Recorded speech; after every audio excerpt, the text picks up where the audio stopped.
be tackling the Albert Otzman story, and Bob Garrett has agreed to come on the show and share his thoughts on the story. So look for that next week. Well, I want to welcome Mike to the show. Mike, thanks for coming on, man. I really appreciate it. You're welcome. I appreciate it. And if you would, Mike, kind of give us some background on yourself. Tell us a little bit about yourself, and then if you would, just walk us right into the encounter. When the sighting actually occurred, it was in the fall of 1986. I was 23, and I just got out of the Marine Corps. I did my service of 3 years, and I was in excellent condition at that time. I used to run cross-country for the fun of it.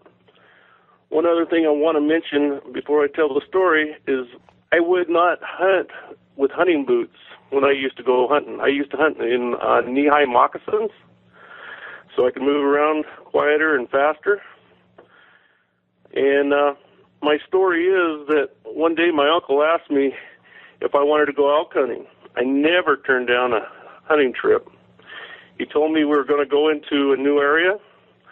There were 6 in our hunting party, and we split off into 2-man teams, and we agreed to meet back at camp at about 5 p.m. My cousin and I decided to hunt up one of the ridges on the far side of this meadow. My uncle and another hunter went on the ridge one over from us. We didn't have any luck seeing any game that day. The two groups met back at the meadow and talked about hunting back to the camp. And as we was doing it, we went through a draw, and we came across a structure. And this structure looked like a slash pile to me that loggers leave behind. But my uncle said, "These logs haven't been cut by man." I said, "So?" He replied, "There's no saw marks, no axe marks, no hatchet marks." Then my uncle said, "Where's the stumps?" We looked around, and the closest stump was about 50 yards away. This log structure stood 8 feet high and 30 feet around. The logs in this pile were green, and they were 6 to 8 inches and probably 10 to 20 feet long.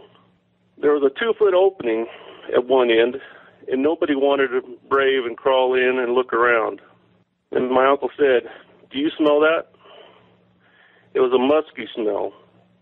I thought to myself, what died? Shortly after the smell, I thought I heard a woodpecker, and my uncle said, "That's not a woodpecker." I said, "What?" My uncle replied, "That's rocks being slapped together." It was like we were being watched. I wanted to ask you a question before we go on about the logs. Now, were the logs just broken off? They were. It was kind of like the picture I showed you, or I sent to you about the small one. That was just a small picture I sent you of that one log. So you're looking at this log structure. You smell kind of a musky smell. I did. It was nothing like I'd smelled before. It seriously made me think of something that died out there. You know, when you come across a dead carcass or something. But we didn't see anything at that time. And then what happened next?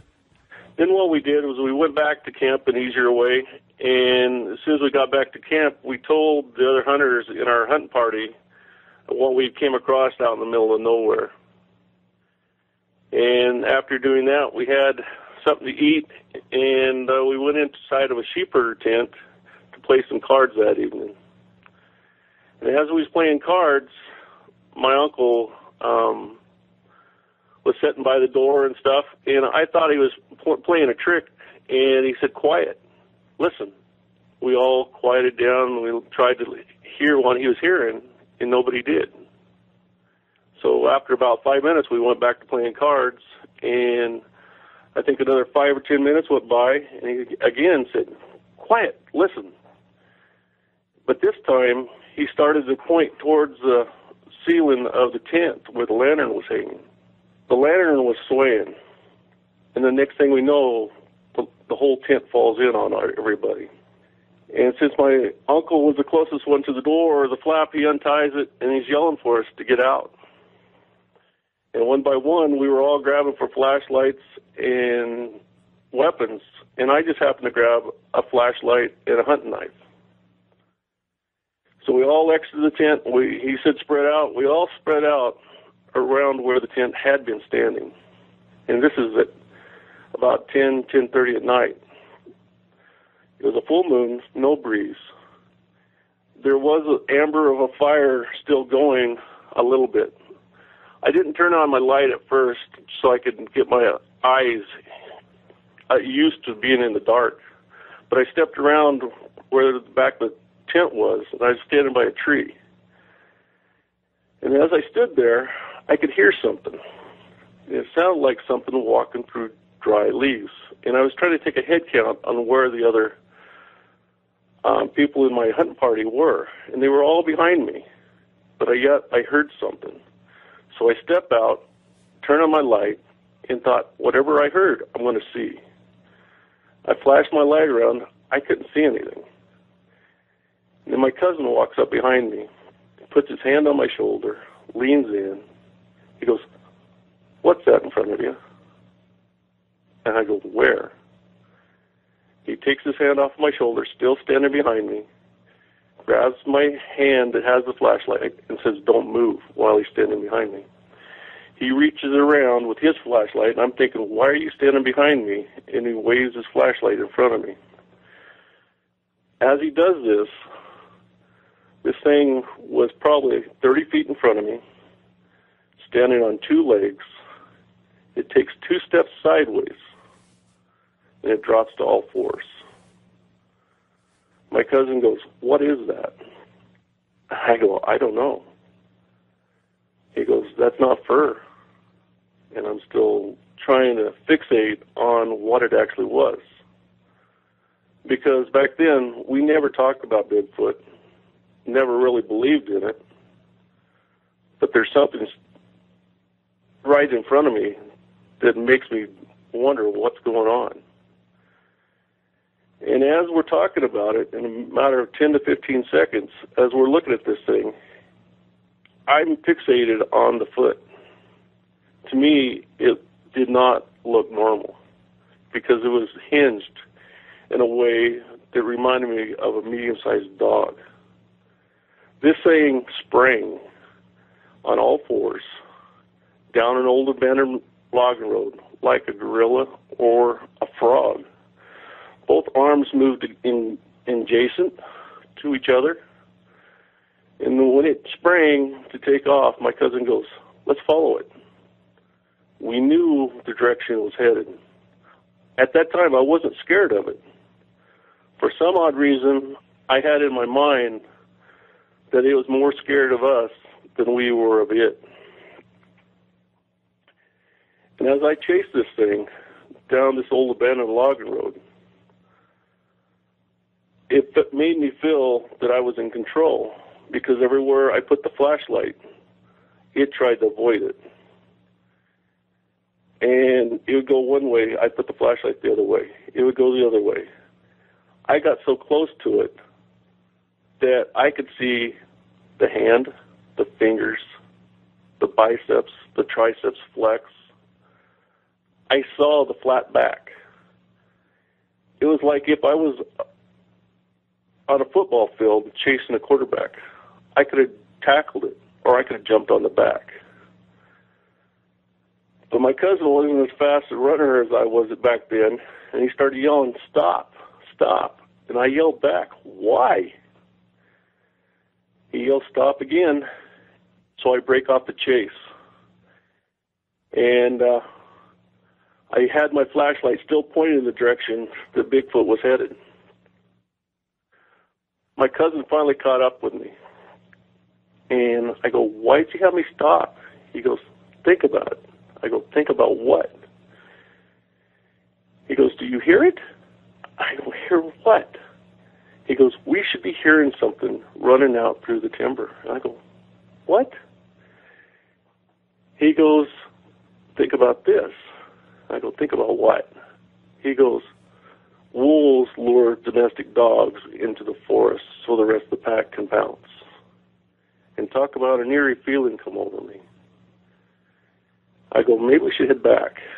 And so we went back to camp. And everybody wanted to know what we had taken off running after, because nobody else saw it, but they heard it, they said. I seriously believe at that time I got PTSD from it. I wasn't scared until after I got back to camp.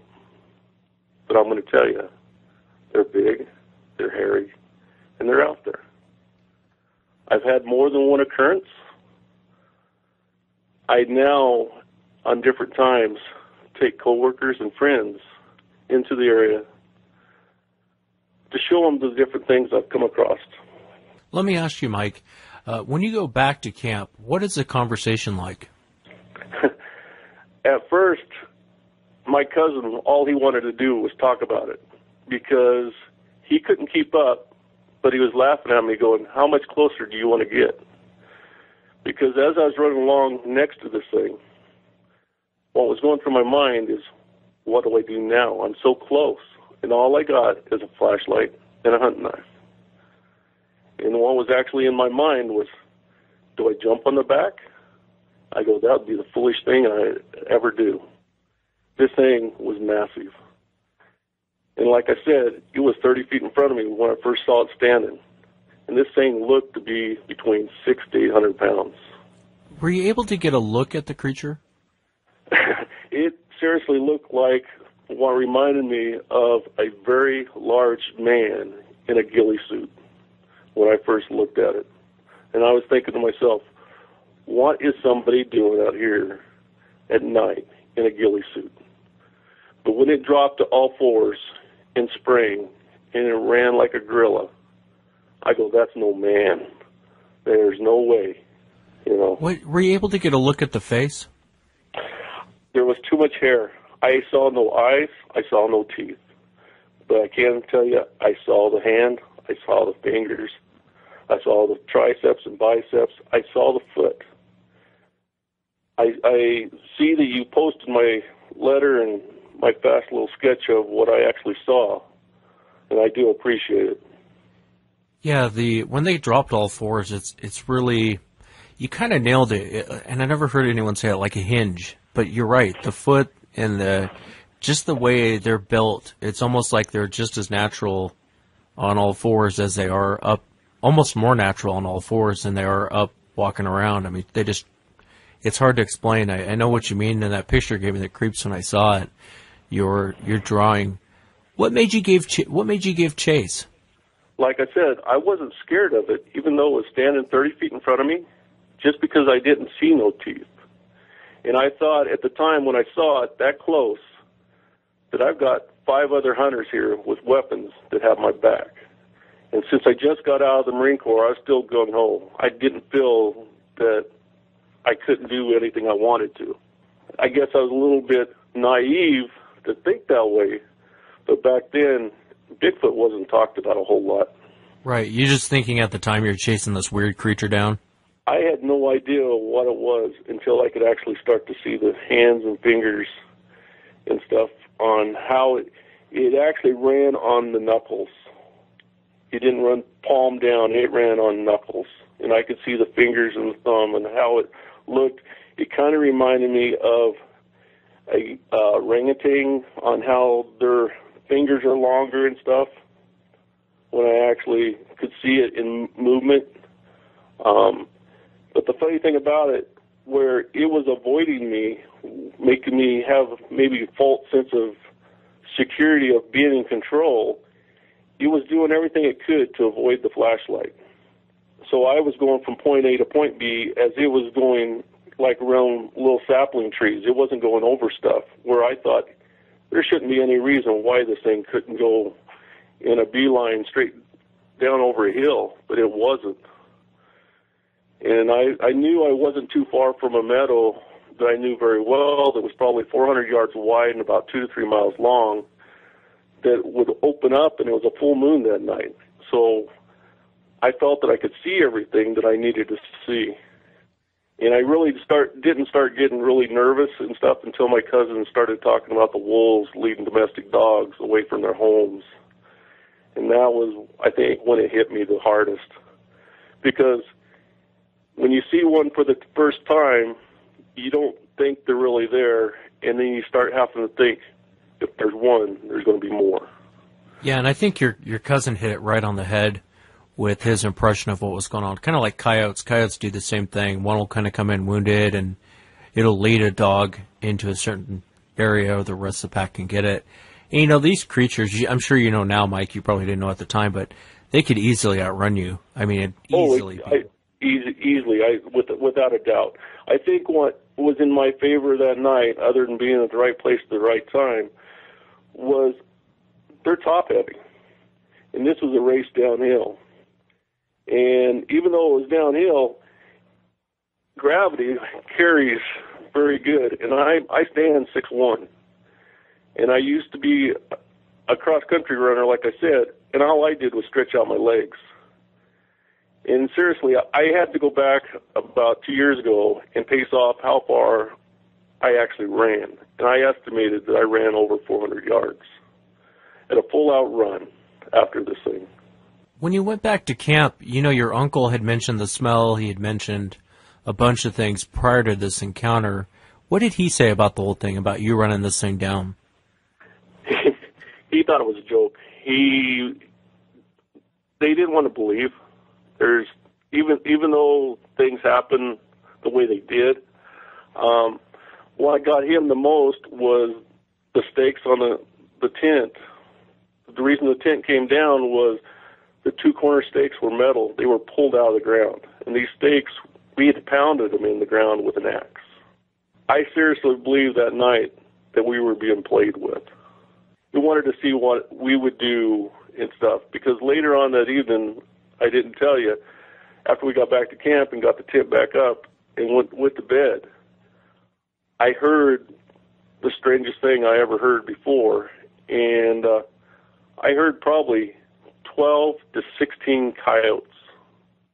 I've never heard that many at one time.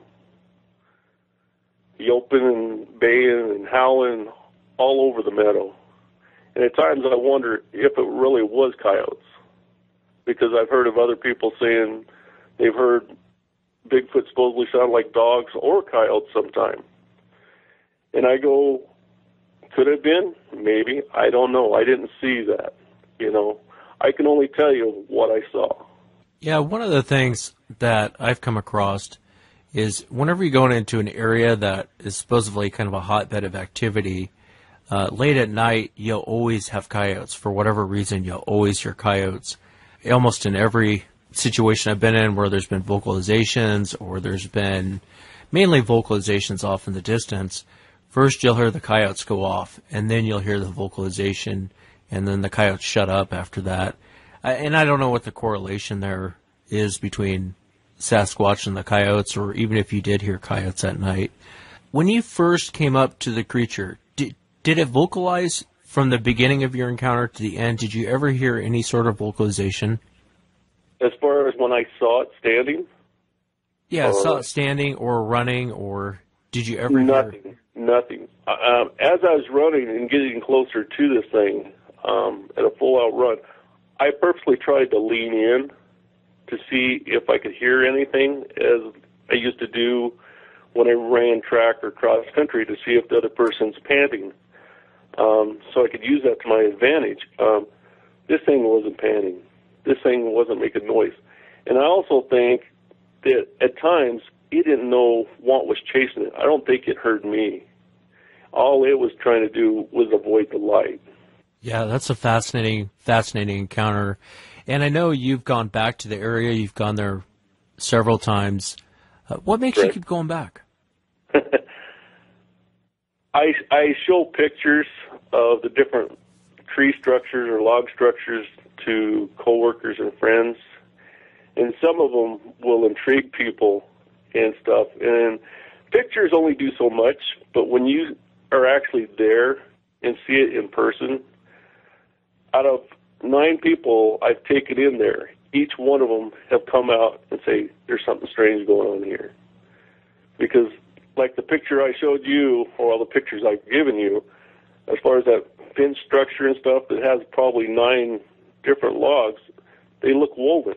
And you can tell that these logs are nothing small. This is, I can show people hundreds of these things within a mile radius. It is unreal. And it intrigues me because sometimes I go back in there and I find new ones and stuff. I don't know why they're there. I don't know the actual purpose of on the different things, on how they put things. But the last time I was there, I was playing, and there was a stump.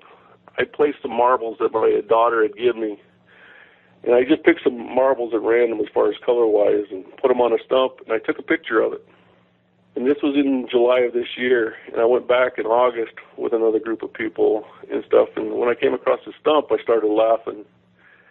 And the people that I took in go, "What are you laughing at?" And I actually had a picture of what I did with me of July. And I go, "My marbles are gone." And they look at me and goes, you sure you got your marbles? And I go, "No, I placed marbles on the stump, and they're gone." And I go, "Really?" So I showed them the picture. And I go, "Oh, here's one." And it happened to be at the base of the stump. And I go, "Oh, it probably just rolled off." So I picked it up, and I put it on the stump. One of my coworkers goes, "Oh, here's another one." Is about 8 feet away, placed dead center on a piece of bark. And another person goes, "Oh, a squirrel probably put it there." I go, "Okay, well, I'll buy that." I had another friend goes, "Hey, look here." I go, "What?" He goes, "Did you look at the stump?" I go, "No, why? It's empty." He goes, "No, it's not. One of the marbles that I placed there was embedded in the stump 3 inches. We had to use a pair of pliers to pull it out. There wasn't a mark on the marble in any way, but it was embedded in the stump." And I thought, that's pretty cool. I want to see a squirrel do that again. So what I did is I took some more marbles and just put them on the stump, just at random as far as color-wise to see what would happen the next time. So when I go back again, I'll check them out. Yeah, that's strange about the marbles. I wanted to ask you, was that your only sighting of the creature? You've been going up there for years and years and years. In that area, no. I had one other sighting of probably a 3 to 4 foot one. It surprised me when I saw it. I think the smaller ones are even faster than the big ones because I had seen it very, very, very short time, and it was the color of a fox as far as an auburn color. The only reason I say it was another one is all I really saw was an arm, a hand, and it was gone. I mean, within a blink of an eye, this thing was nowhere to be found. I could tell you the direction it went, and that's about it. I even tried to chase this one, and I couldn't do it. But shortly after I tried to chase it, because my son didn't even see it, he was with me at the time, he was 16, and he goes, "Dad, I want to try something." I go, "Go ahead." What he wanted to try was do some wood knocking. He knocked maybe one time, and we sat there for about 2 minutes. And sure enough, he got a response. And when that happens for the first time, thinking it's a joke, it's not a joke. It can happen. And another time we were in the same area, after him telling me that he wanted to try something, I go, "I want to try something." And what I tried was what I call a huff, and I just more or less went, "Huh." There was no echo to my voice. It was just a lot louder. And about a minute later, I got a response. But the response sounded like it was about a half a mile away. It was a roar. It was kind of exciting the first time. And then after it did it, I waited a little bit. I responded back. Wait a little bit. It'd respond back.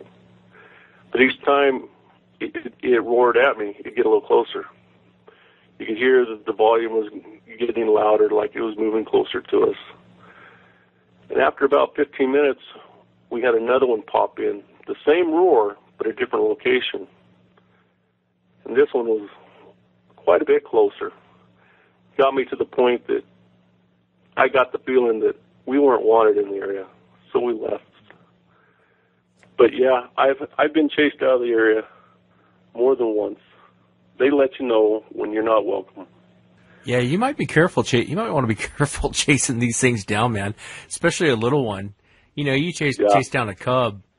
Yeah, exactly. And you're going to be in some big trouble if all oh, mama's around, you're going to be in a lot of trouble. You know, like I thought about that afterwards. That doesn't go through your mind at first, just like the first time I ever saw tracks. Because the first time I ever saw tracks was in snow about 5 years ago.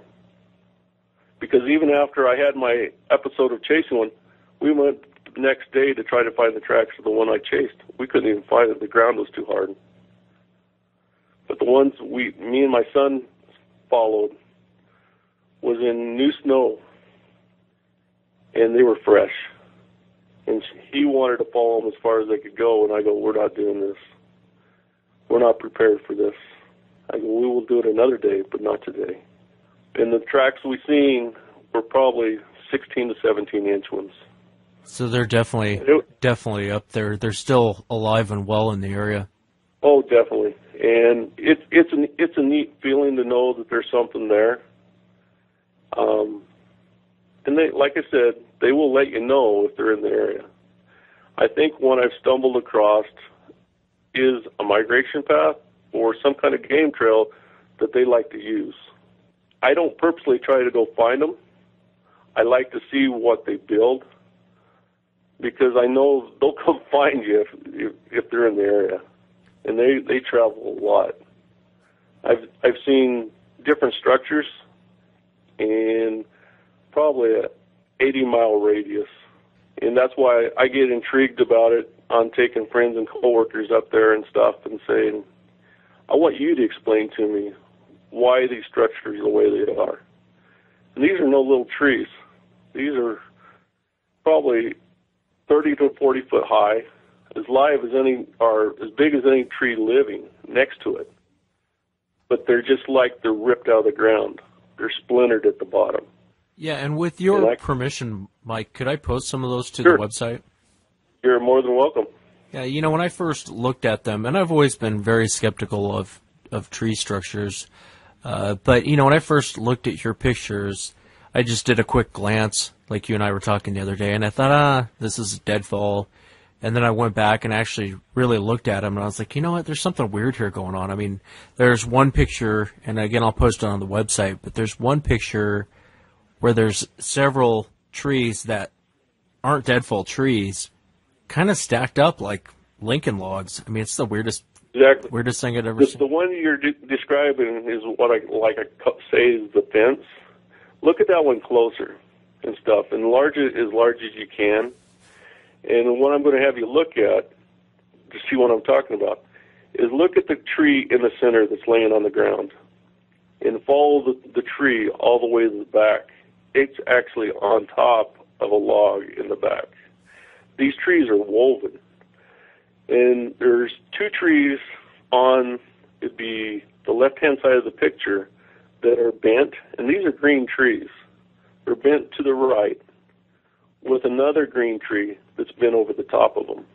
And there's only about 9 logs, and what I like to do when I show that picture off to people and stuff, I go, you tell me which one of these logs went down first. And they stop and look at it. They go, well, this one should have been. I go, but if I enlarge it and show them what's on the back side, as far as dead center, that it overlaps the ones in the back, they go, hey, that's a good trick. How'd you do that?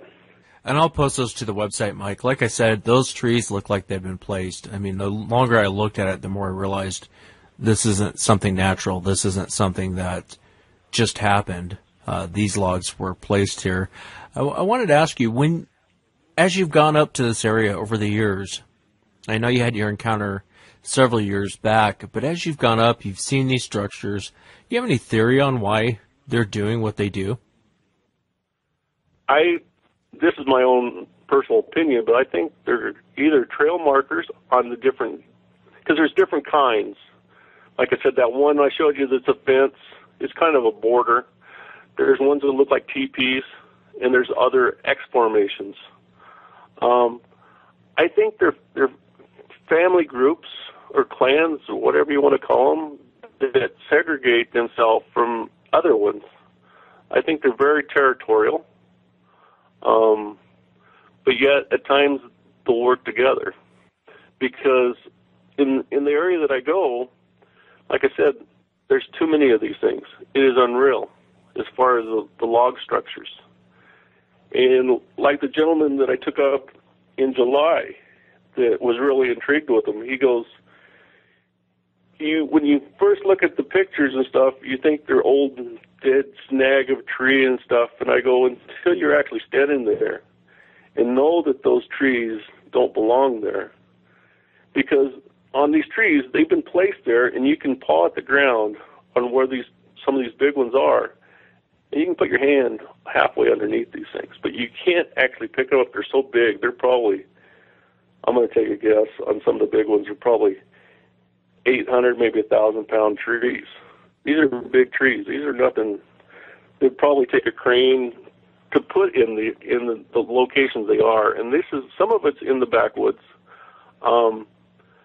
But where I've stumbled across some newer ones, they're probably 10 yards off the road of a Forest Service road, and most people drive by them and don't even know they're there.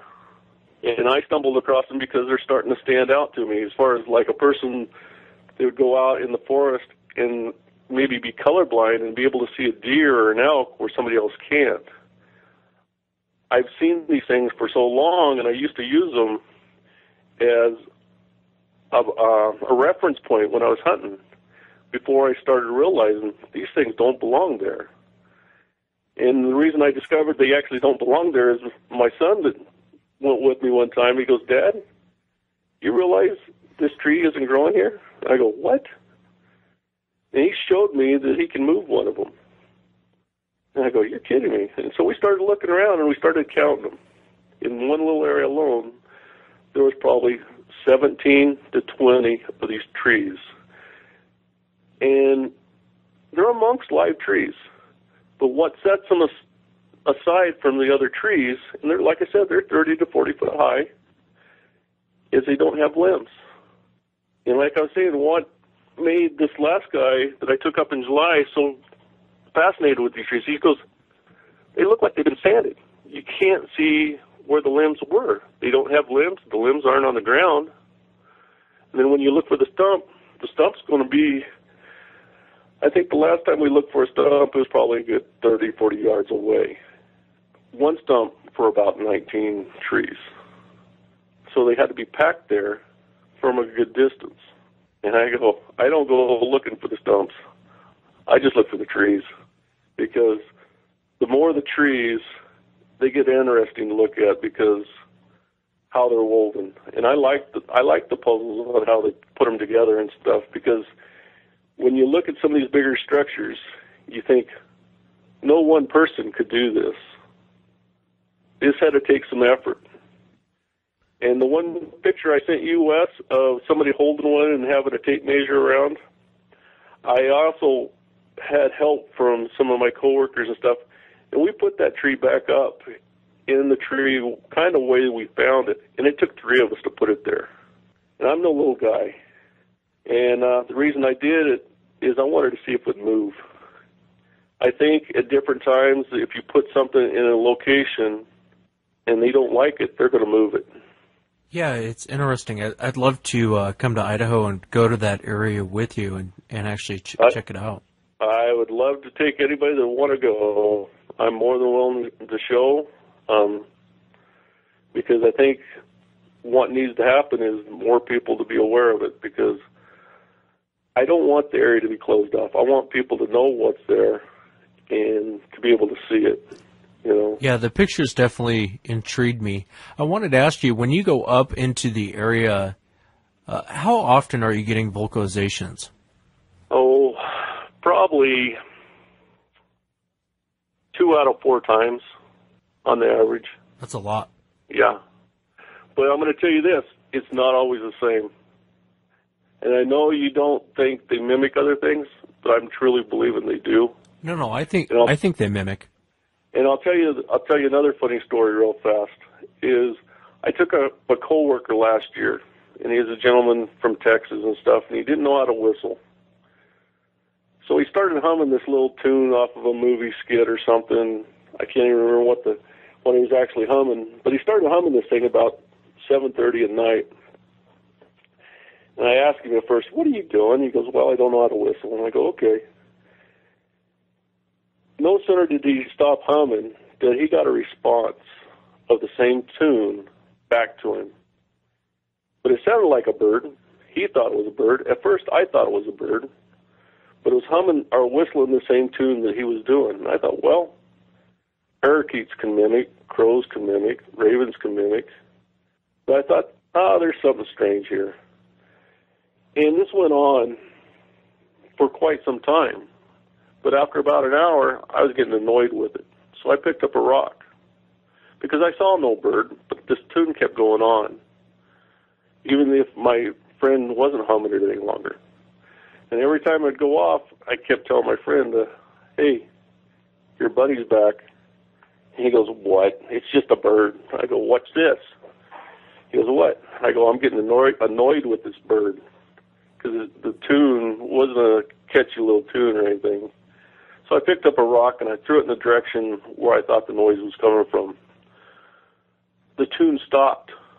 Then it started up in a different direction. There was no bird flying, but the same tune started up in a different direction. So this went on and kept going on, and we went to bed. And it was still going on till about 3:30 in the morning. I, to this day, saw no bird. Don't know for sure if it was something else, but I kind of have a hunch that they were telling us that they were in the area, because I don't know of anything else that would do something like that for that long, because from 7 or 7:30 until 3:30 in the morning, I've never heard that before. Yeah, that's strange. Yeah, they definitely, I truly believe that they mimic. I've heard it too many times from several witnesses around the country, and they all kind of have the same general statement on these things mimicking. Sometimes they mimic you calling your dog, sometimes they mimic you calls, sometimes they mimic you, they'll mimic your animals.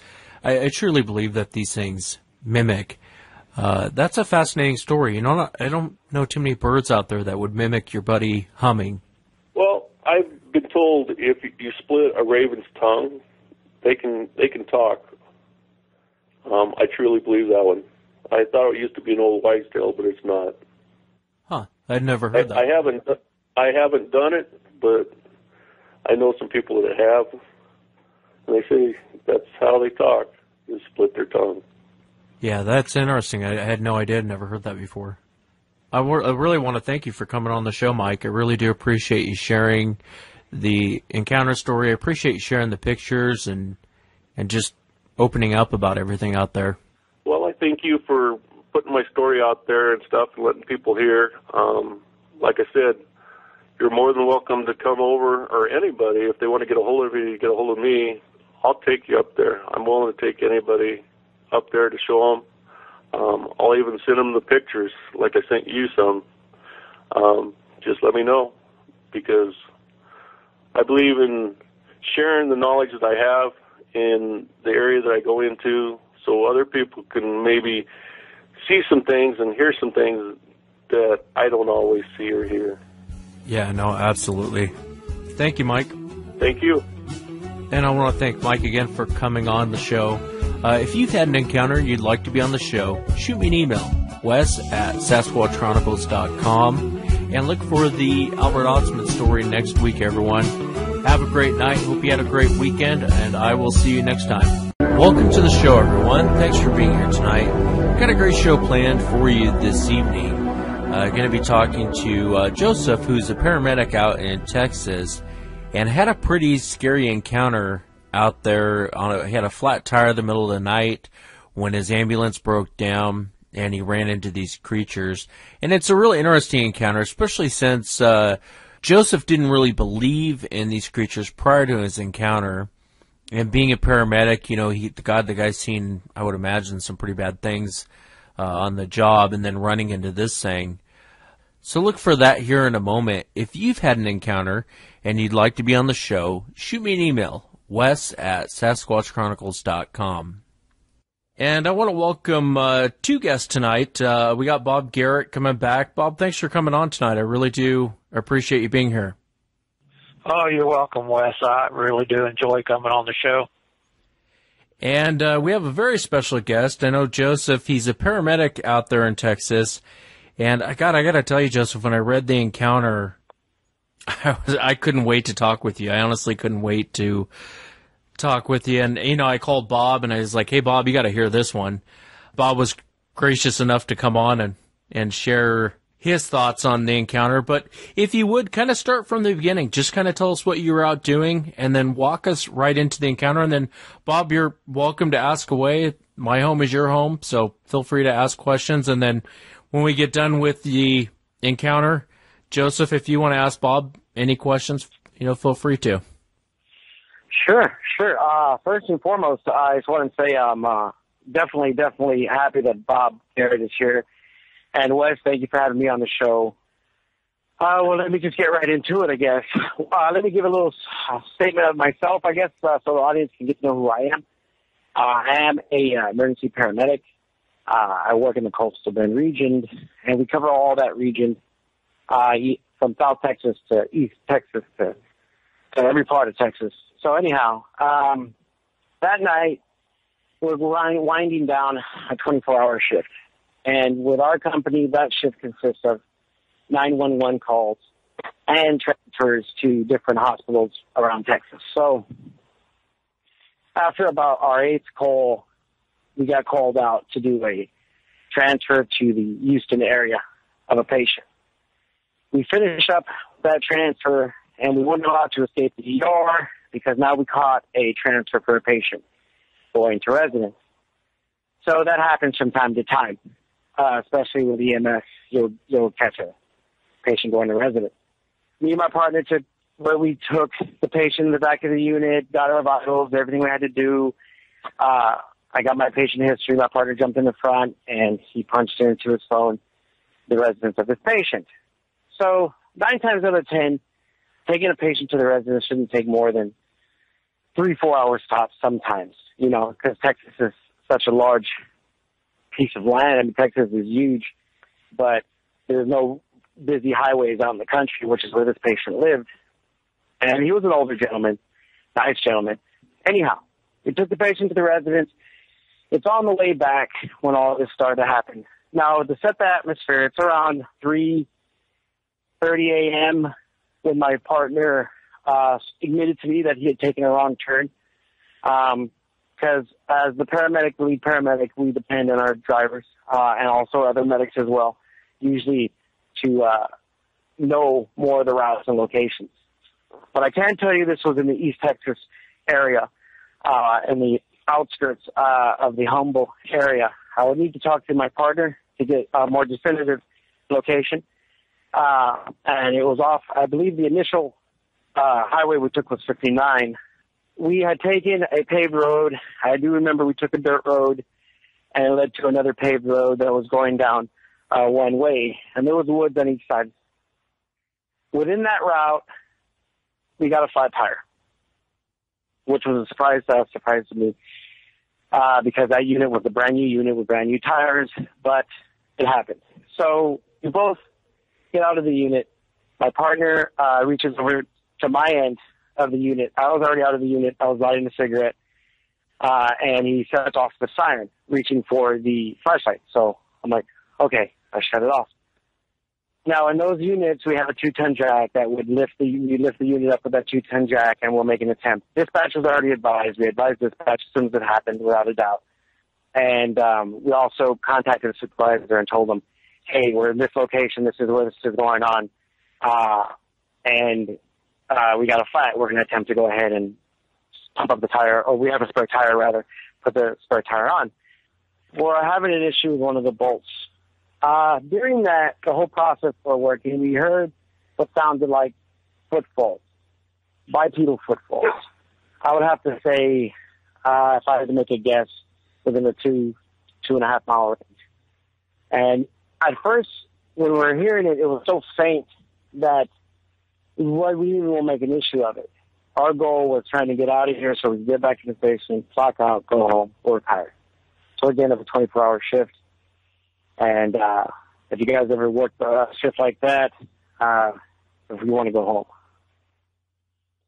After a while, it was my turn to give it a shot for the tire, and that's when the footfalls got a little bit louder.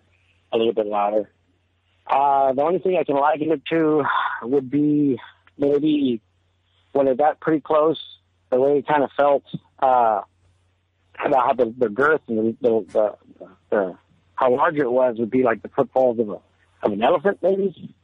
I was already bent down, squatting down, undoing this bolt when it got that close, and it seemed like it did it quickly.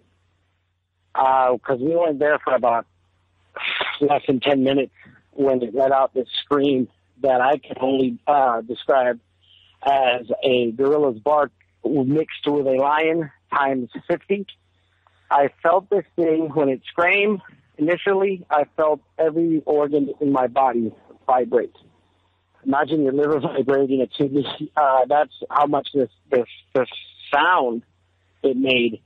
That's when we got scared. I got scared. I'm not afraid to admit it. We got back in the unit. He was shaking. I was shaking. I told him to turn everything off except the floodlights. In that, his hands were shaking so much, he let off the code 3, which is when you go to a 911 call, you see the red and white and blue lights. He let off those. I shut him off. In the process of shutting him off, I felt like something menacing was at my side of the window. Because he jumped in the driver's side, I jumped in the passenger side. But it's 3:45 a.m. Now. It's probably reaching almost the 4 o'clock hour during this, when it was reaching its climax. When I turned around and what I saw distinctly was a monster standing there. And this thing had already thrown, I'm sorry, when this thing screamed at us and we felt this go through our body, it had thrown something at the unit. When my partner jumped in the passenger seat after that initial vocalization and this thing throwing the initial rock, he jumped on his seat, and as soon as he shut his door, something else hit that door. He looked in the mirror. He knew that there was a log and half the same circumference. It was about 8 inches in circumference, and it was the Y part of a tree. Sorry, guys. Just getting into this gets me a little bit... no, you're good. It brings me back, and I don't like to be... Give me a chance to... Well, anyway... this thing, when I turned around, was staring at me. I was staring at it. If I had to describe it, it would be what you imagine Shaquille O'Neal, longer arms, buffed out. Hair was about 2 inches long, jet black. Looked like a chimp. If I had to describe the facial features, it had a hooded nose, but it was punched in like Mike Tyson his a couple of times, or Evander Holyfield had punched the crap out of that nose. Yeah. Mm-hmm. Red eyes. I will never forget the eyes. It's opening its mouth at me, curling its lips, and snapping its jaws, moving it from side to side. Now, let me tell you guys something. I was brought up a 911 paramedic. I've gone to almost every scene you could think of. I'm talking PD calls for traumatic-wise. A lot of people couldn't handle that and keep their cool, and then at the same time start delegating medical treatment, let alone cardiac arrest, and the whole family's there watching. I can keep my cool, and I credit myself for keeping my cool better than the average medic. But when I saw that thing, it for lack of a better term, and that's why I do feel anger towards these things. This humanoid thing that's living out there, I felt like it took my manhood. I felt like I was, when you are scared, and when you truly are, you are going to freeze. I don't care if you're a tough guy or what you say you've done or what you have done. When something like that, when you're trying to figure out what it is and you can't, you're going to freeze. So you're looking at this thing from the inside of the truck, and you see it. What is the creature doing? It's shifting its weight from side to side.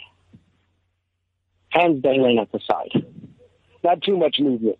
I would have to say every time it shifts its weight, its hands would swing maybe a quarter of an inch, something like that. It was moving. The whole body was in movement. At the same time, it was curling its lips up. I would notice, the thing I noticed the most about this creature, Wes and Bob, it looked like it had lived a difficult existence. It looked like it was hungry.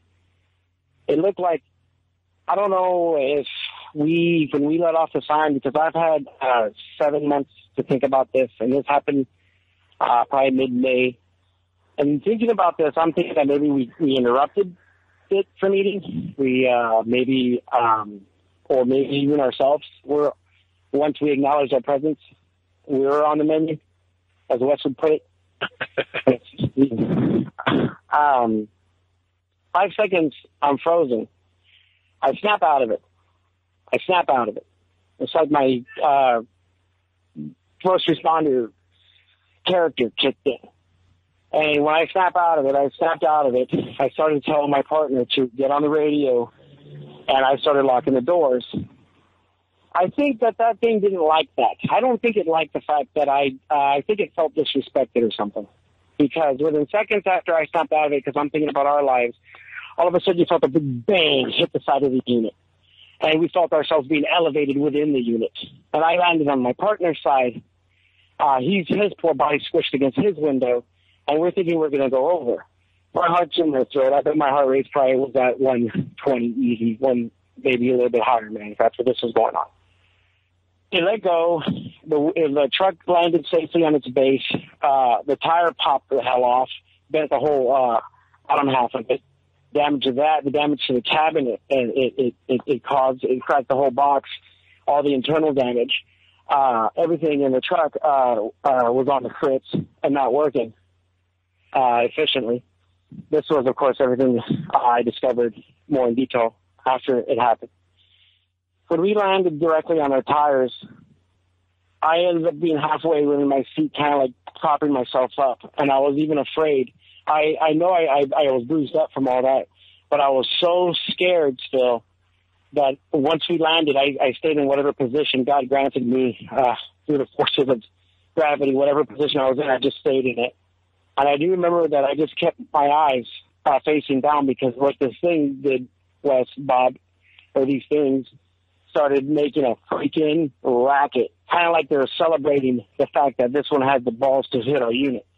Loud, making a racket. When you say a racket, what do you mean by racket? Like, what were they?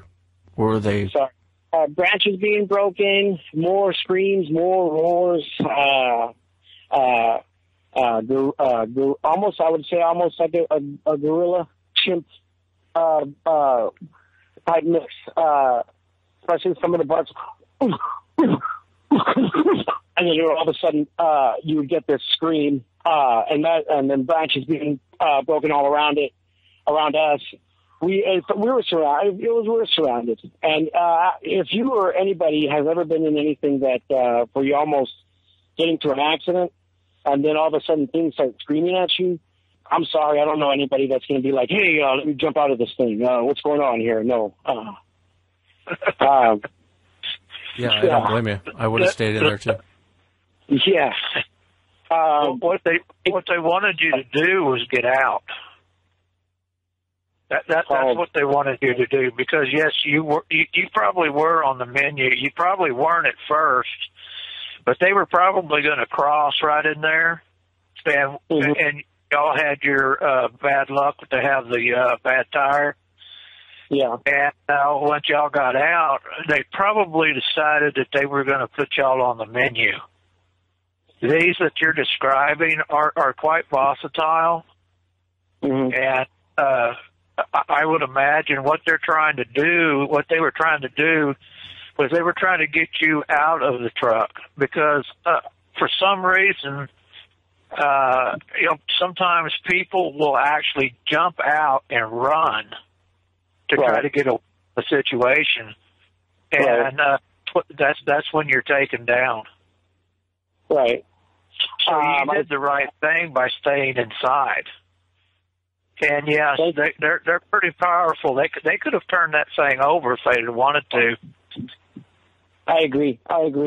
No, thank you, Bob. It's funny you say this, because I kind of felt like we're a can of sardines. Like we're literally in the can of these. It felt that way, because the way this thing was looking at me and slapping its face at me, it wanted to. I got kids, I felt they wanted to take a chunk of my freaking arm off, and every cell in my body, I felt. That's what I say to people. I haven't talked about this to too many people. My wife, 2 other coworkers I've worked with for many, many years. I didn't feel like a human being with a single strand on me. I felt like I was a roast. if you can understand. When the creature first stepped out, what was it doing? When you looked at it, the floodlights are on, and you're sitting and looking at this saying, it was covering its eyes from the lights. The lights had the code 3 lights, and it snapped in its jaw every couple seconds. And it had a black mouth. Canines, not really pronounced, but pronounced enough where you get the point what they are. I remember when these things were screaming at us and we landed on our base, my only visual could be the middle console of the truck, which I could see my computer and I could see my partner's fingernails digging deeper and deeper and deeper and deeper into the seat every time these things started to work up under their rollers. I had a question for Bob, if possible. Yeah, of course. Bob, you don't think by chance that these things could recognize me, or maybe anything, they have any recall with people by chance? Because it gets to the point where, and also, do you think the siren had any bearing initially? Sorry. The sound, would. I didn't quite catch all that. I'm sorry you broke up, but I think you're asking me if did the sound annoy them? Is that basically what you're saying? Yeah, the sound, and if these things maybe have any recall with people they fuck with, for lack of a better term. Sorry. Yeah, the sound. I'm quite sure if you had your siren on. They didn't like that at all, and I'm sure they didn't like those lights either. Yeah. And one thing, it can make them angry, volatile, to have that loud noise going like that. I mean, it puts a shiver up my spine too. But as far as you were talking about the bright light that was shining in their eyes, or shining in this one's eyes, that's a good thing. As a matter of fact, that might have given you or given them a back off signal. Do you understand what I'm saying? Yeah. Yeah, because they don't like that bright light at night, and that's what I try to always tell everybody. Always, if you're out in the field, always keep a floodlight with you, because you put that in their eyes, they do not like that. And 9 times out of 10, they'll stop. That stops you. But however, like you said, showing their teeth and doing all that screaming and everything, yes, that's pretty volatile action behavior. And I think, honestly, I think that y'all are very lucky that they didn't come through your windshield, or they didn't come through the door, because a black bear can pull a door right off. Well, they're massive. These things are massive, even though they're streamlined. The ones that you're talking about here, they can pull your door off. They have superhuman strength. I mean, they can literally pull your door off. I have seen them roll big boulders over, like an old grizzly does, and to eat moths that are underneath of it. That bright light is probably what saved your life, I would imagine, because yes, you were on the menu.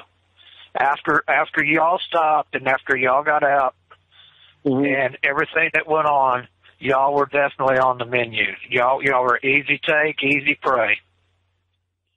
Yeah, I agree with you, because that's exactly how it projected itself towards us. I know, in hindsight, I also thought all the IVs you've been starting all day, And all the blood content in their hazards in the back, those things probably smelling blood too.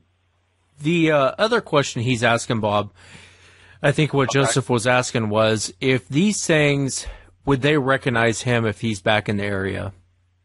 Right. They will recognize the ambulance, and if you get out of your ambulance, they may recognize your scent if it's the same ones. I have known people who, I'm not trying to scare you, and this wouldn't happen to you, but I have known people who live in the areas that have gone out and messed around with these things, put food out, and didn't put the food out like they should have, and this thing and that thing, and they've actually followed people, a mile, 2 miles to their homes. So they would know you. Yeah, they have long memories from what I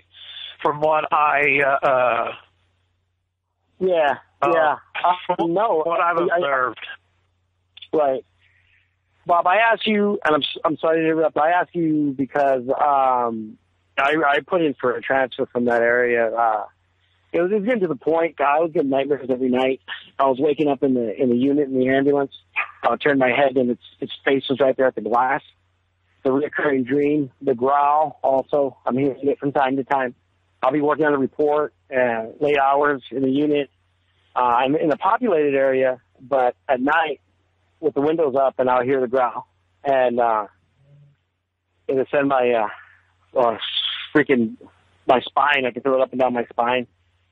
I never wanted to look when we took those calls out in the country, Bob. I never wanted to look after that. This is what happened to us that night. I never wanted to look to either side of the window when we'd be en route in these country roads. I just didn't want to look at the woods. I know what you're talking about. This isn't going to leave you very soon. Believe me, this is going to stay with you. It has with me. It has with my sons. We've had situations where that were pretty bad, and we still dream about it. We still have nightmares about it. So. I know this. I don't feel this is ever going to leave, because once you realize that because I was the type of guy. This was Bigfoot, whatever. It's a joke, and I wasn't a believer. This is what made me a believer. This is because it happened to me, and I don't know if the rest of society that realizes if there's a humanoid type creature living in the outskirts in the frontiers of Texas. And then this is something that obviously has enough intelligence to keep itself hidden. God knows what else could be out there.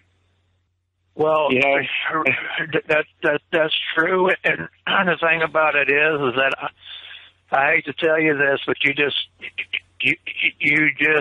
came to the realization that there's real monsters in this world. Yeah. And they're not as far. They're not as far off the road as you think they are. No way. So for the listeners out there, I wanted to kind of wrap up the story. So you're in the thing. You're in the ambulance, and they're vocalizing. How did you eventually get out of there? Oh, we didn't leave the ambulance. The vocalizing, all the racket eventually ended. The supervisor started reaching my partner and me on the cell phone. We gave him a better definitive location where we're at. He showed up with enough unit lights blaring. Once he approached me and they saw the damage, right away he thought that we had crashed into something or what, you guys hit a tree or whatever. And I took him to the side and I explained to him what happened. He looked at me like I was crazy, and they suspended me for a week. So, needless to say, for, I guess, insurance purposes, I had to later say to other people it was a bear. So, that's for that end. I'm sorry, I didn't mean to cut you off. I was just curious. The supervisor didn't notice anything? Oh, no. I think the supervisor knew very well in hand what had happened. this guy had been working this area for 25 years. Okay. Yeah. He just projected towards me as if, you know what, dude, I'm going to come off, and if you pursue this, I'm going to tell everybody you're nuts. This is a bear, and that's all. Because I think if more first responders came out, especially the ones that work in the outskirts, it would be a major issue, and there would be a reaction. Yeah. So I was basically told to shut the hell up about it. I'm taking a risk just having this interview, but after this had happened to me, I researched everything new I could, and your show came out, and I listened to your encounter, Woody, and Bob's then came out independently. I learned about Bob first, and then I realized you guys would communicate. But of everything out there, you're the only ones that came off genuine for me to even take the chance. I appreciate that, man. I appreciate that very much. You know, it's Oh, yeah. it's a scary. You know, I'm with Bob. I kind of think they were trying to get you out of that car for whatever reason. I think, and Bob kind of made a good point earlier when him and I were talking, and I don't know if Bob caught up on it, but it made me really stop and think. You know, there's a lot of missing people out there, and they'll find their cars, but it's like the person vanished. The door's open, and it's like the person vanished. And it makes you wonder, you know, could it have been a similar type of situation you were in? You know, if you guys would have ran, I think they would have ran you down. Yeah, you know, from the first time I think about it, I tell myself, did I lose control? And, you know, with Bob's reassurance and some of the stuff he told me about when we spoke before we did the show, about what happened with those hardcore biker guys, I kind of felt a little bit better, because I kind of felt like it's taken me, as far as me, because you got to be an alpha male to do first responder work. You have to be, because you have to take control. And I felt like it had taken some of that away from me.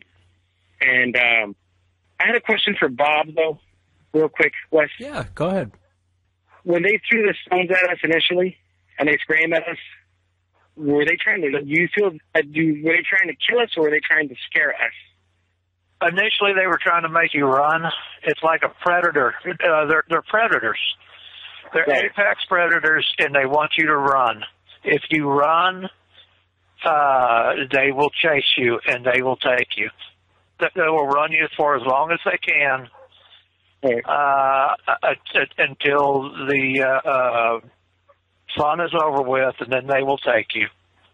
And once they take you, they'll break your bones.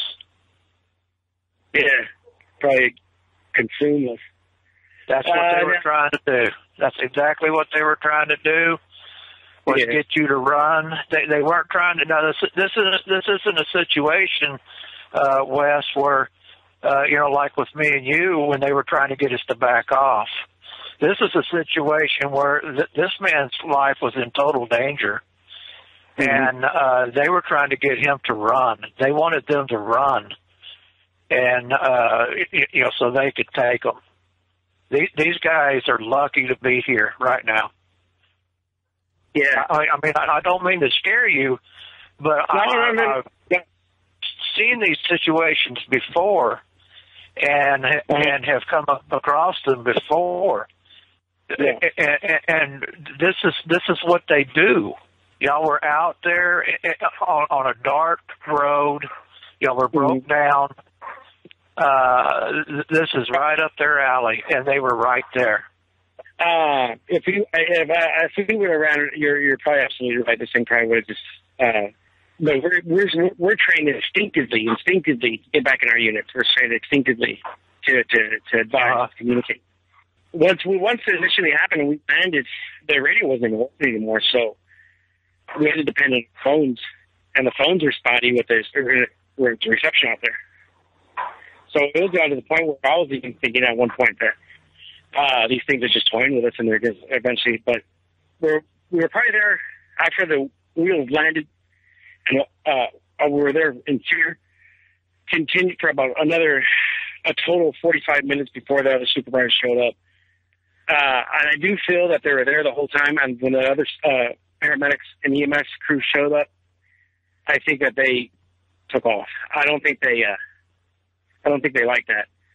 Because I felt they were there the whole time, probably, and then as soon as everybody else arrived, I felt they took off, because They're waiting for us to step out of the vehicle. Is it safe now? Is it safe now?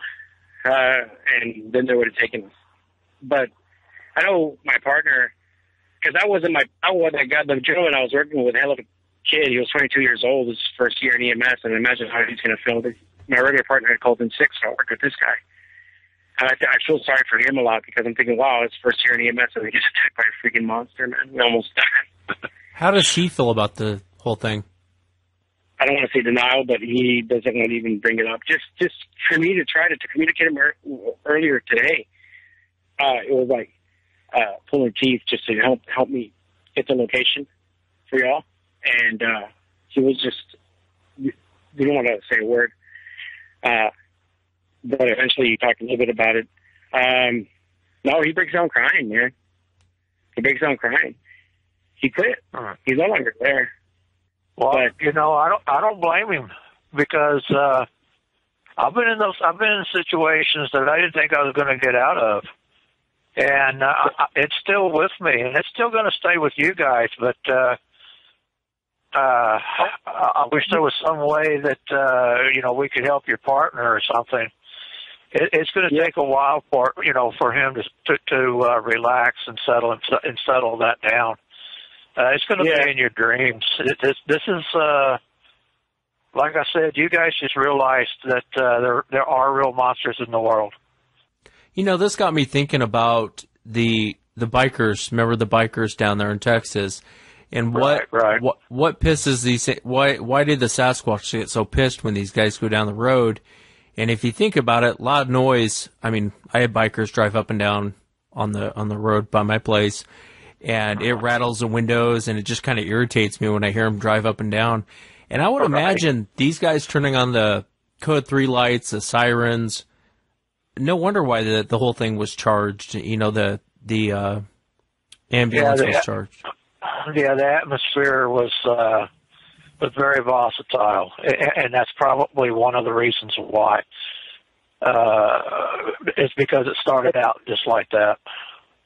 You know what, Bob? The aggression is a little bit, like, these things have psych issues, man. I mean, these things are, like, suffering out there or something, and I think they should. I mean, I hate to sound like a bad guy to the audience, but I don't think I think they should be eliminated of at least put out. I mean, if they're suffering at this point, I don't know what purpose they help as far as the structure, the eco-structure of the forest or whatever, but I don't know what purpose do they serve besides a threat to us. If it's suffering out there, I don't know. I think they should all be shot, to be honest with you. Someone's going to end up getting killed. Yeah, I think that's happened a few times. One thing I wanted to ask you, Joseph, and you and I had talked about yesterday, you had mentioned, I know it looked kind of like a retarded chimp and half human when you were looking at this thing. Sure. One thing I wanted to kind of address with Bob, and maybe Bob could answer it, I don't know if he can or not, but you had mentioned it had patches of fur missing? Yeah, it had patches of fur throughout its body and the upper torso and the hind legs, kind of like a dog with mange, sort of, because the skin was a dark gray, almost a purplish. It looked like it had some sort of mental difficulty because it did resemble a child with Down syndrome. Its mouth was black, hooded nose, but yet flattened. Some neck. It does have some neck, but the traps on this thing are so huge that if you saw this thing, you would not. You'd think, oh my God. Like I said, this thing was, the best way to describe this thing would be Shaquille O'Neal, buffed out, 2-inch fur throughout the body, longer. Yeah. Thin though around the waist. It thinned out pretty thin around the waist. And it lived patches of fur as if, I don't know, it had cancer. I mean, this thing looked like dread. The noises it made sounded evil, and this thing had this, like, its face just looked evil. Everything about it just looked like we had pissed it off. It wanted to eat us. Jesus Christ, this thing. It's affected my life in a good way. I wish it would have never happened. Any of it. I was better off not knowing and being ignorant. If someone could come up to me tomorrow and say, hey, would you want to have ignorance again? I'll say, give me ignorance, please. Yeah, Go ahead, Bob. What's your take? I was just going to say that I wanted to tell him that I believe him 100% because his description of these creatures is almost right on. And also, you were talking about their grayish blue skin. Yes, that's what they do. They have the ash-colored skin, and sometimes it can be blue. As far as the hair being missing, it's a possibility that there is mange there, but it's more likely these type that you're talking about here and what he's talking about, Wes. They fight among themselves, and they will pull patches of fur or hair out of themselves. They will eat their own. These things are very versatile. I have no name for them. I don't know. I just, like me and Tim and the guys, we just call them reruns. Because they're just so damn crazy looking, and like he said, they do. They have a face that only a mama could love. They're oh my God, they're just scary looking, and they are. They look like a cross between a chimp and a human being. They didn't cross well. But they will. They'll fight between each other, and they'll fight with the others that are out there, and they will actually kill and eat their own. These things are pretty bad.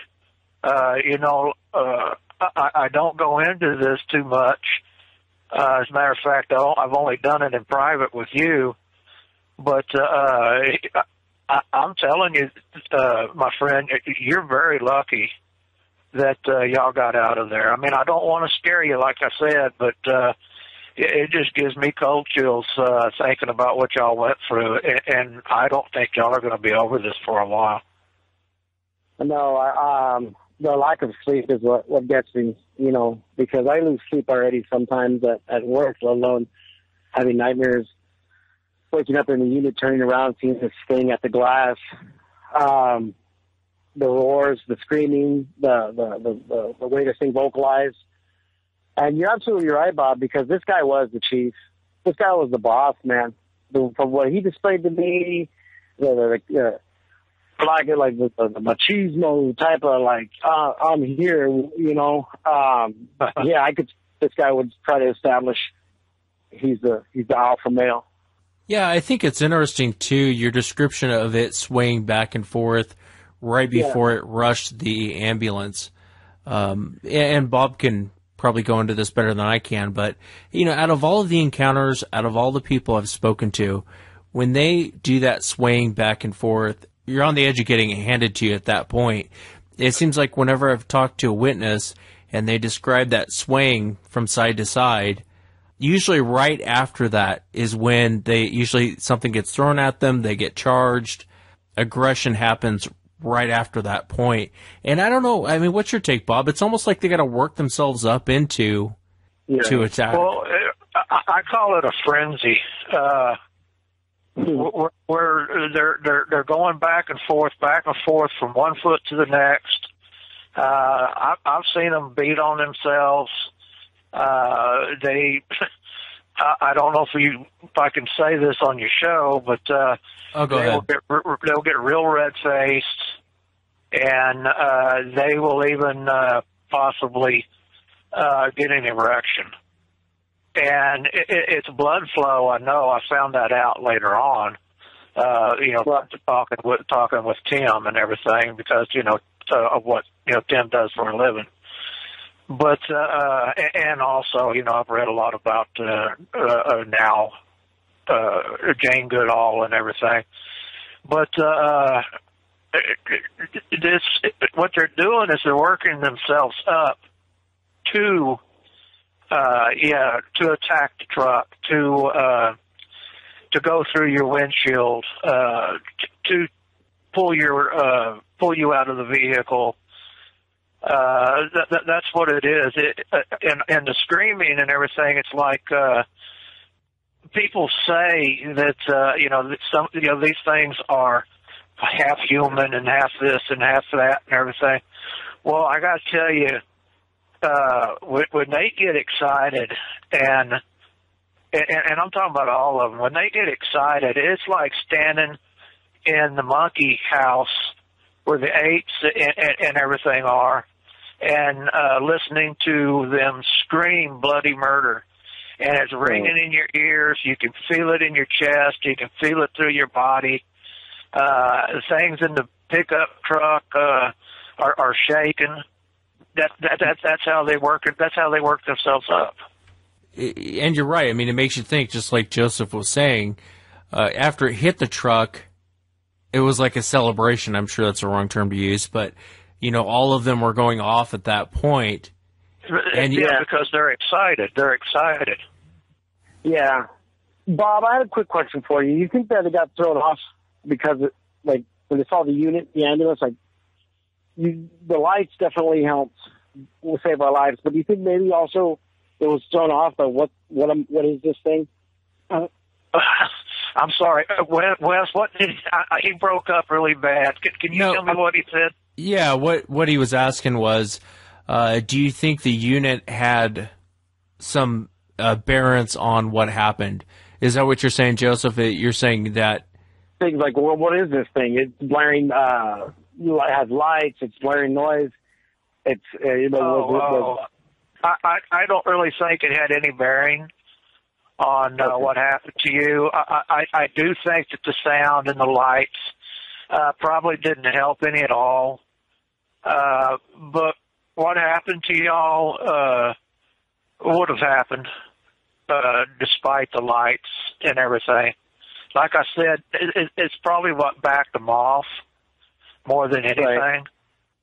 And didn't you say that they were going around and around the vehicle also? Yeah. The way after this thing initially, when they were celebrating, like, because that dude, that one was the alpha male. The big one had to be the alpha male. When these things were celebrating after their chieftain did something, or hey, we're going to eat these guys for sure, whatever was going through their minds, it was like they're surrounding the unit. Different noises in different spots, the vocalizations were hitting the unit. Almost felt like the unit itself, from all the screaming and the racket it was making initially, and that lasted for about 60 seconds, man. These things are screaming and screaming and screaming. They were working themselves up. They were working themselves up for the kill. I just want the nightmares and the growls that I'm hearing to stop, to be honest with you. Is there anything that I can do to help? I'm asking you, and this takes a lot for me as a paramedic to ask you, but Bob, you know these things and you've dealt with these things. What can I do for myself to better me to get some of these things that I'm suffering from after putting into these things to stop? Do you recommend anything? Well, after one bad time my son and I had, it took us 2 years to go back out into the woods. When we did, we actually just went to a campground. It was a primitive campground, but there were other people around. What we did was we kind of reintroduced ourselves. It took my son and I 2 years. After the female did her thing to us, it took us about 2 years to get back out in the woods because we were so traumatized. These things can traumatize you, and we had to basically reintroduce ourselves into the woods when we were doing it. We just went to took small walks and things of that sort. Basically, we just basically had to let it run its course out of our system, I guess you might say. Right. Maybe a little PTSD, whatever, you might say, but, you just have to let it run its course. And that's what it is. It's PTSD. That's exactly what's going on with me. I wish it hadn't happened, but I do appreciate you answering my questions about the West, because It took everything I had. As a man, I felt sometimes, man, because this thing scared the Jesus out of me. Yeah, and I think that's pretty natural. I think a lot of people go through that feeling. You know, it doesn't matter how big and bad you are. You know, just ask the guys down at the biker bar, and they'll tell you that. I'm sure those guys, you know. But one thing I want to ask you, Joseph, is prior to the encounter, what was your feeling on these things? I thought it was a joke. I didn't believe in it. I know years ago there was like a Gatorade commercial, and they showed all these things in life, like the climate of Mount Everest. So that they would post fact, and then they showed, I believe, the Patterson footage, and they post proven fake. And I was always, I didn't believe in it. There's no way something that big, that large, could sustain itself. But they are. That's the crazy part, is that they are. Yes, they are. And I think a lot of people see the Patterson film, like you and I were talking about, and they assume that's what they're going to run into. And, right. You know, it's very few witnesses I've talked to that said, yeah, it kind of looked like that. You know, most people, they'll say it kind of looks like that, but a lot uglier, especially right. down there in Texas. You know, it's almost completely different than the Patterson film. Oh, yeah. Yeah. It's a big animal that will hunt on us if they get an opportunity. Now that I've addressed what Bob has informed me of, and U.S., it just strengthens my point of view where I think they should be eliminated of. But I'm thinking it's not going to get eliminated of, because if they eliminate them, that means you have to recognize them. And you have to recognize them, then it's going to cause a bunch of other trickle effects. The sad part about it is that the few people that have run into these things genuinely are kind of like a minority now. To put on that jacket and say, okay, you know what, these things exist. Y'all want to call me crazy, you don't want to believe, that's fine. But I know push comes to shove, I'm not going to be so ignorant to the point I ever get in the woods again. I'm going to be eaten. I know if I ever go in the woods again, I'm going to go with at least a rifle, a handgun, and a shotgun. Yeah, no, I hear you. And you can bet your bottom dollar on it. If I get one of these things in my sight, I don't care if I have to shoot it in the head and then dig a hole and bury it myself. These things are not good. If it would have been a woman in the minivan with a flat tire with kids in the back, forget about it. Forget about it. And I'm an experienced paramedic, and I've gone through all kinds of situations where I got to keep my cool where other people lose their heads. And like I said, I credit myself for doing better than the average paramedic. And this thing then shook my foundation to the core. Yeah, it'll do that. You know, it's interesting, the behaviors of these things, and I don't know, Bob, if you want to touch on this, but, you know, I think there is different types, you know, like what Bob was saying, you know, I think you were on the menu, you know, and sometimes you run into, or people in other parts of the country run into these things, and it's a completely different experience. It's a completely different behavior. They aren't so quick-tempered. They aren't so... Right, not the ones down here. The ones down here, they don't play. Yeah, the ones up north, typically, they don't usually mess with you too much. I think it's whether... Well, you know, for me, I never really had any problems with them up north, you know, except for coming out and staring at me, stealing food and stuff like that. And I do know they have, you know, trouble with them on the reservations and things like that. But until I got down here,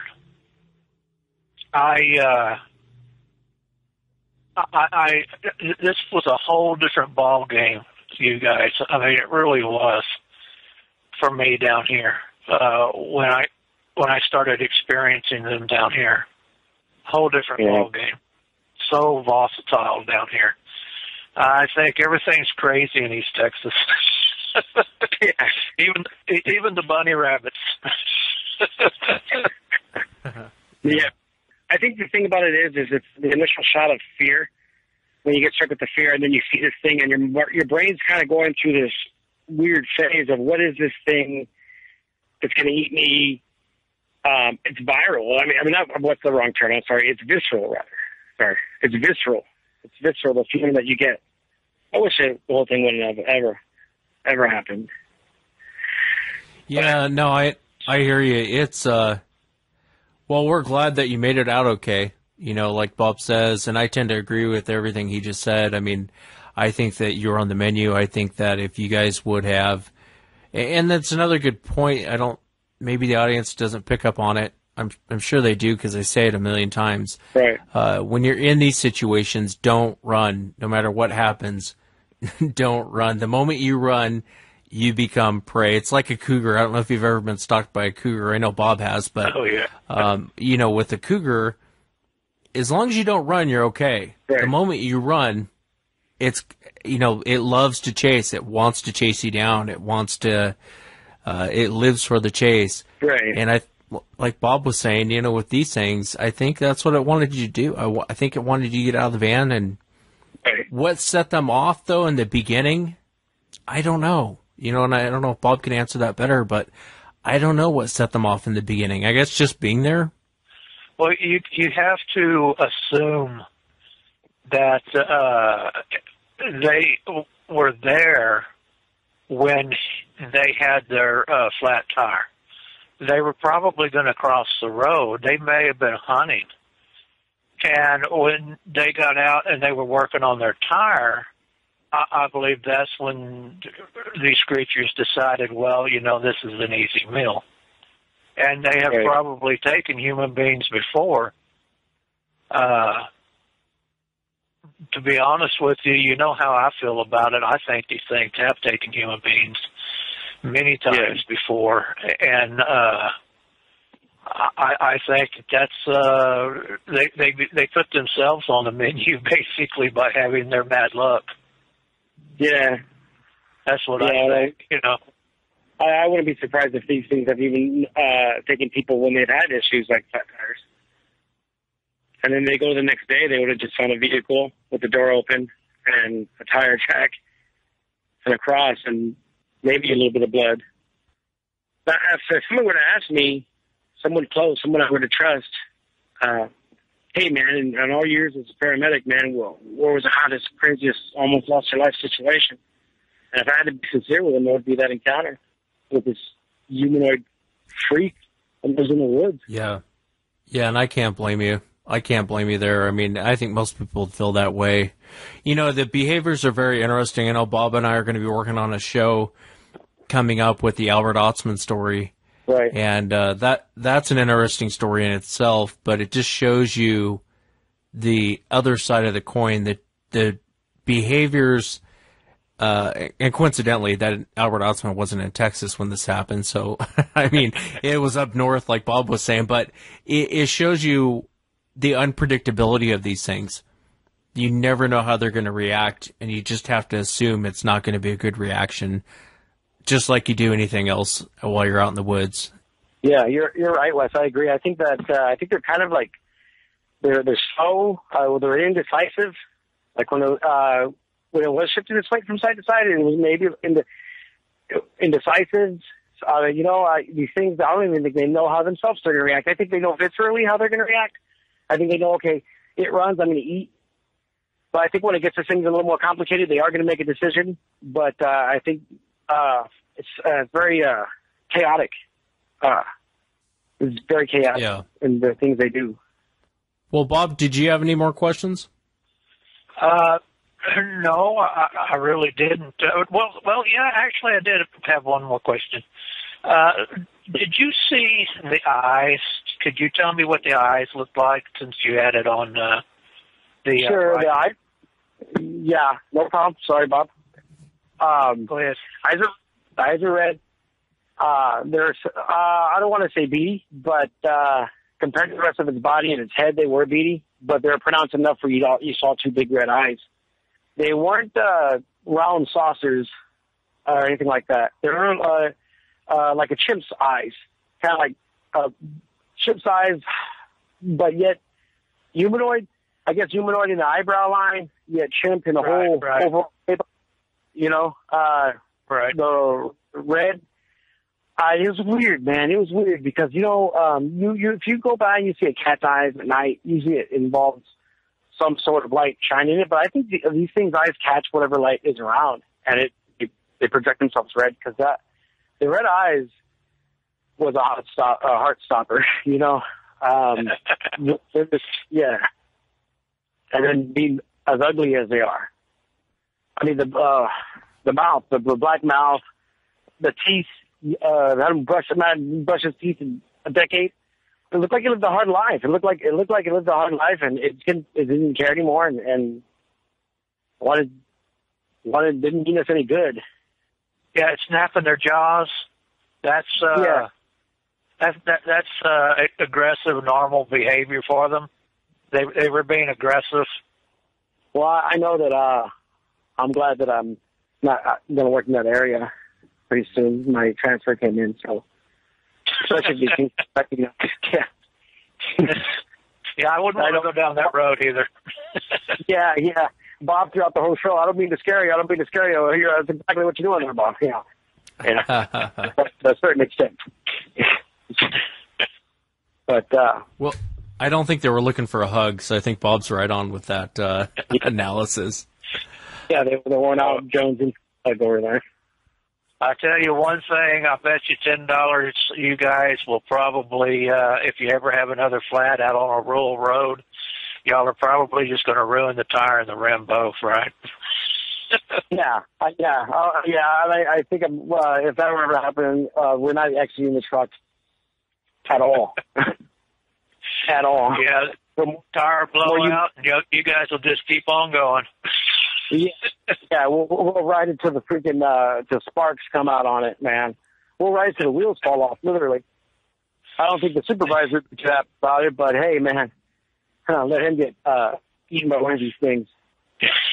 I wanted to ask you, when you saw the red eyes, was that because of what light did you have on it at that time? We had the Code 3 lights, and you could still see them with the floodlights as well. You could see the lights were always a constant. That was all about his eyes. Were always a constant. That's why it threw me off earlier, because I know that with basic animals you can flash a light and then the eyes will shine, but this thing's eyes were shiny. It's like it was adapted to it, or its eyes were red, like evil red. The shape of its eye was red. So it wasn't just round, perfect. It was a red eye.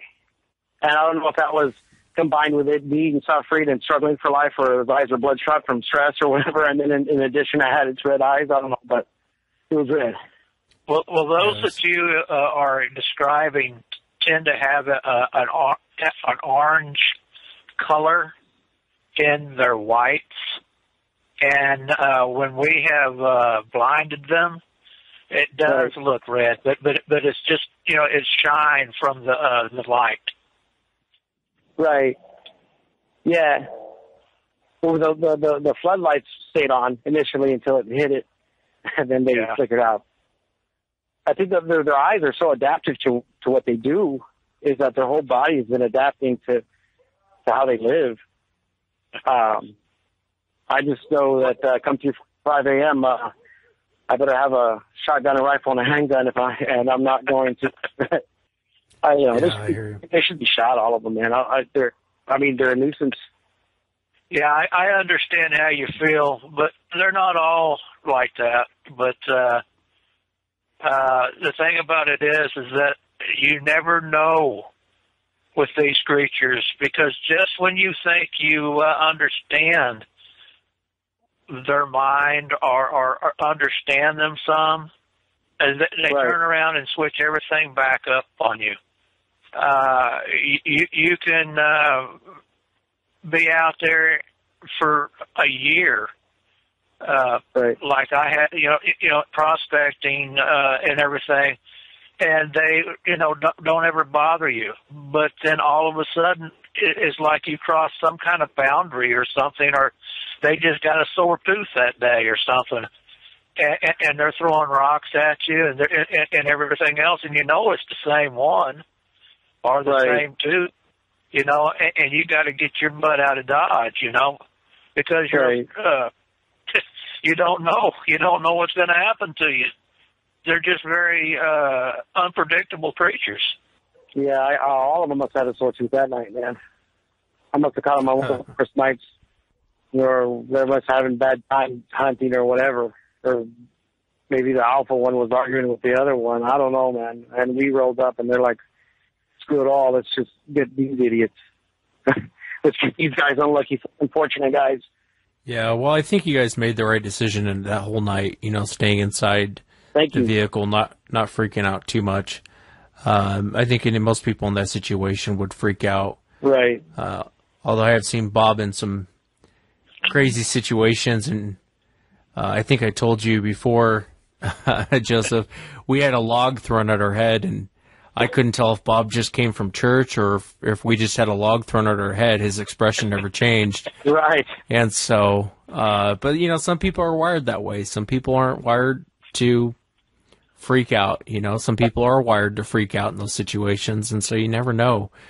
I think you guys did the right thing that night. Thank you. Thank you. I appreciate your input with that. Sometimes I double guess myself. Maybe I can handle it differently, but I feel being a first responder, what I do helped a lot. I don't know if anybody else would have been out there. The natural instinct is to run, but not us, not that night, not the way it worked out for us. And I'm just happy to be alive, and I'm happy that it's over with. I'm glad you're all right too. I'd hate to see you being a statistic out there. Yeah, that would not have been fun. There has been so many. Yeah, I can imagine. I think there's a bunch out there that aren't spoken about.